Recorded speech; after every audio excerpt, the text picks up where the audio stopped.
নমস্কার বন্ধুরা, পারুস কিচেনে আর একটা নতুন রেসিপিতে আপনাদের স্বাগত জানাই। আজকে আমি এমন একটা মিষ্টি বানাবো, এই মিষ্টিটা যাকে খাওয়াবেন সেই ভাববে দোকান থেকে অনেক দাম দিয়ে কিনে এনেছেন। ব্রেড দিয়ে মিষ্টিটা বানাবো, ব্রেড রসমালাই এক ধরনের। আসুন তাহলে মিষ্টিটা কীভাবে বানাই দেখতে থাকুন। কড়াইতে প্রথমে হাফ লিটার নর্মাল দুধ নিয়ে নিয়েছি। দুধটা একটু জাল দিয়ে নেবো প্রথমে।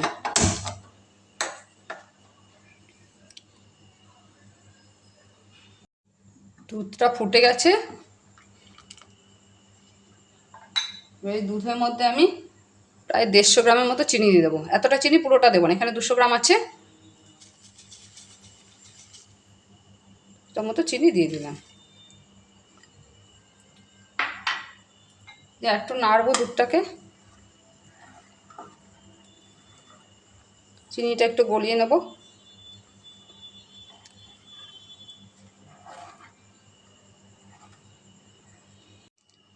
দু 3 মিনিট দুধটাকে ফুটিয়ে চিনিটা গলিয়ে নিয়েছি। এবার এই দুধটা থেকে কিছুটা দুধ আমি তুলে নেব, কয়েক হাতা দুধ আমি তুলে নেব। এই একটা আলাদা পাত্র নিয়েছি, তার মধ্যে তুলে নেব। এই পাত্রটাতে তুলে নিচ্ছি।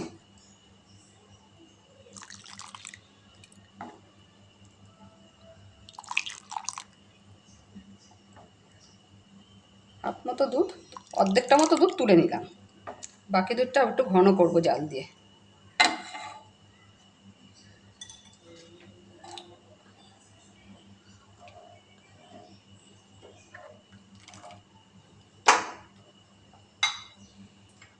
এই গরম দুধটার মধ্যে এরকম 50 গ্রাম গুঁড়ো দুধ দিয়ে দিলাম।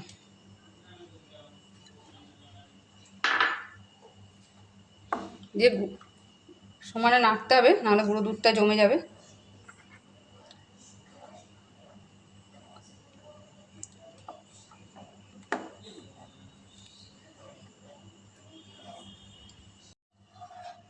দুধটা গুলে যাওয়ার পরে আরও 3-4 মিনিট জাল দিয়ে নিতে হবে। দুধটাকে একটু ঘন করে নিতে হবে। আর এর মধ্যে এলাচ গুঁড়ো দিয়ে দেবো, এতটা পরিমাণ ছোটো এলাচের গুঁড়ো। এটা দিলে গন্ধটাও সুন্দর হবে, আর গুঁড়ো দুধটা দিলে খেতে টেস্টটাও ভালো হয়, আবার বেশ গন্ধটাও ভালো হয়। তাড়াতাড়ি ঘন হয়ে যাবে দুধটা। একটু একদম কম আঁচে এটা করতে হবে, আজ বাড়িয়ে দেওয়া যাবে না। দুধটা 5 মিনিট মতো কম আঁচে ফুটিয়ে নিয়েছি। একটু ঘন করে নিলাম। এখানে 250 ml দুধ ছিল, সেটাকে প্রায় 200 ml মতো করে নিলাম। এবার গ্যাসের ফ্লেমটা অফ করে দিয়ে দুধটা নামিয়ে নেব। মিষ্টিটা করার জন্য আর একটা উপকরণ তৈরি করে নেব। তার জন্য এখানে নিয়েছি এতগুলো আমন্ড বাদাম, এতগুলো কাজু বাদাম, এতগুলো চীনা বাদাম, রোস্টেড চীনা বাদাম,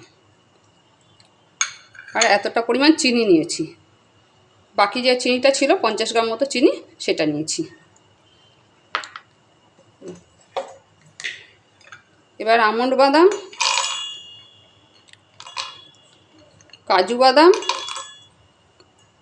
আর এই চীনা বাদামগুলো সব এই গ্রাইন্ডারে বোলটার মধ্যে দিয়ে দিলাম। তার সঙ্গে চিনিটাও সব দিয়ে দিলাম, দিয়ে এগুলোকে গুঁড়ো করে আনবো। বাদামের গুঁড়োটা দেখুন ঠিক এরকম হয়েছে, একদম মিহি হয়েছে। এটা ঢেলে দেবো এই পাত্রটার মধ্যে।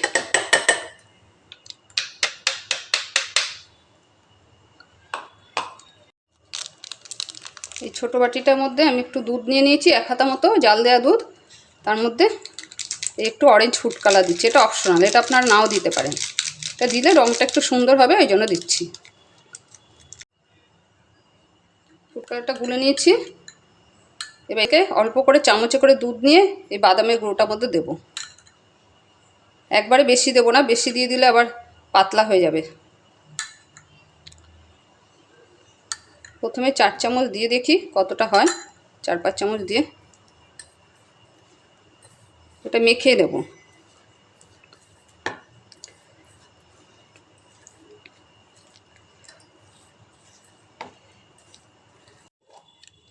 এবার বাদামের এগুলোকে গোল্লা পাকিয়ে নেব। তার জন্য হাতে প্রথমে একটু ঘি লাগিয়ে নিতে হবে, তাহলে হাতে লেগে লেগে যাবে না, একটু চ্যাট চ্যাট চ্যাট করছে, সেটা হবে না। এটা আন্দাজ মতো নেব, এরকম গোল গোল করে পাকিয়ে নেব।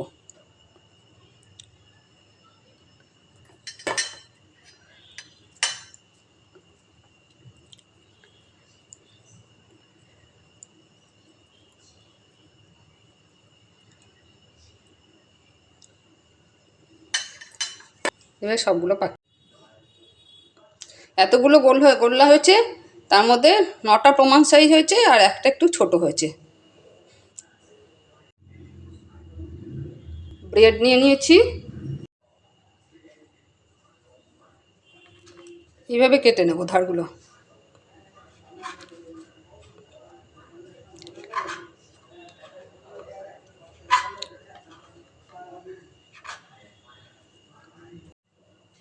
সবগুলো রুটি এভাবে কেটে নিয়েছি।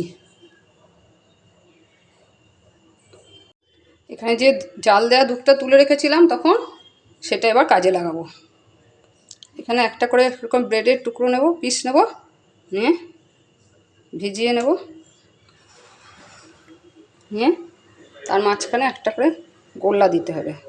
গোল্লা নিয়ে একটা লাগাবো, লাগিয়ে এবার চেপে চেপে চেপে চেপে গোল করে নেব। সব ধারটা ভালো করে মুড়ে নিতে হবে, নিয়ে এরকম গোল তৈরি হয়ে গেল, কোনো জায়গার দিকে দেখা যাবে না। গোল তৈরি হয়ে গেল, এবার রেখে দেবো। আর একটা দেখাচ্ছি, একটা পাউরুটি পিস নেব, এইভাবে ভিজিয়ে নেব, ভালো করে দুধে ভিজিয়ে নিতে হবে, নিয়ে তার মাঝখানে একটা করে গোল্লা দিতে হবে। গোল্লা নিয়ে একটা লাগাবো, লাগিয়ে এবার চেপে চেপে চেপে চেপে গোল করে নেব।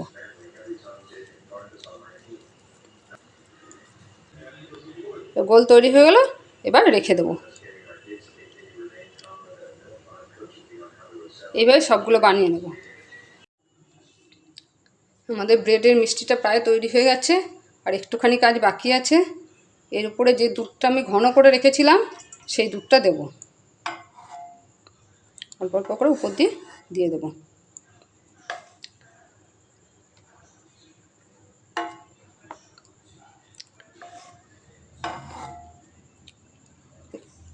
দেখুন কত সহজে, কত সুন্দর করে বাড়িতে এত সুন্দর একটা মিষ্টি তৈরি করে নিতে পারলাম। সামনেই আমাদের দুর্গোৎসব আসছে, আমাদের বাঙালির শ্রেষ্ঠ উৎসব।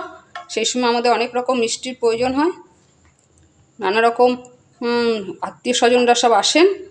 সেই জন্য এরকম একটা মিষ্টি অনায়াসেই ঘরে তৈরি করে নেওয়া যায়, আর খেতে অপূর্ব হয়। একবার বানিয়ে কাউকে খাওয়াবেন, সে দেখবেন আপনার প্রশংসায় পঞ্চমুখ হবে। সে জিজ্ঞাসা করবে কিভাবে এইটা বানিয়েছেন, বুঝতেই পারবেন আপনি দোকান থেকে কিনে এনেছেন না ঘরে বানিয়েছেন।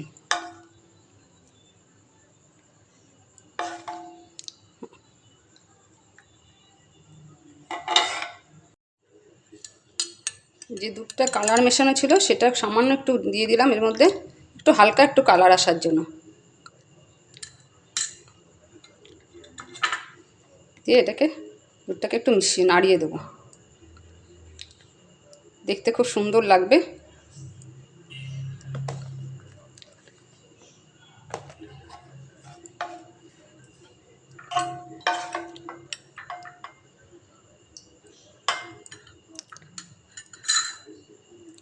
একটু উপর দিয়েও দিয়ে দিচ্ছি দেখতে ভালো লাগার জন্য। এটা আপনারা নাও দিতে পারেন, কালার না দিলেও চলবে, কালার না দিলেও ভালোই লাগবে জিনিসটা। আর আপনারা খুব সহজে এইভাবে বানিয়ে নিতে পারবেন। আর একটু সাজানোর জন্য একটু উপরের থেকে একটুখানি ছড়িয়ে দিচ্ছি কেশর। আমার এই রেসিপিটা যদি ভালো লাগে, আমার চ্যানেলে নতুন বন্ধু হয়ে থাকলে চ্যানেলটা সাবস্ক্রাইব করার অনুরোধ থাকলো, পাশে থাকা বেল আইকনটা প্রেস করে দেবেন, তাহলে আমার চ্যানেলে যখনই এরকম কোনো নতুন নতুন রেসিপি দেবো সঙ্গে সঙ্গে পেয়ে যাবেন। ভালো থাকবেন, সুস্থ থাকবেন, আবার কথা হবে পরবর্তী রেসিপিতে। আজ তাহলে আসি।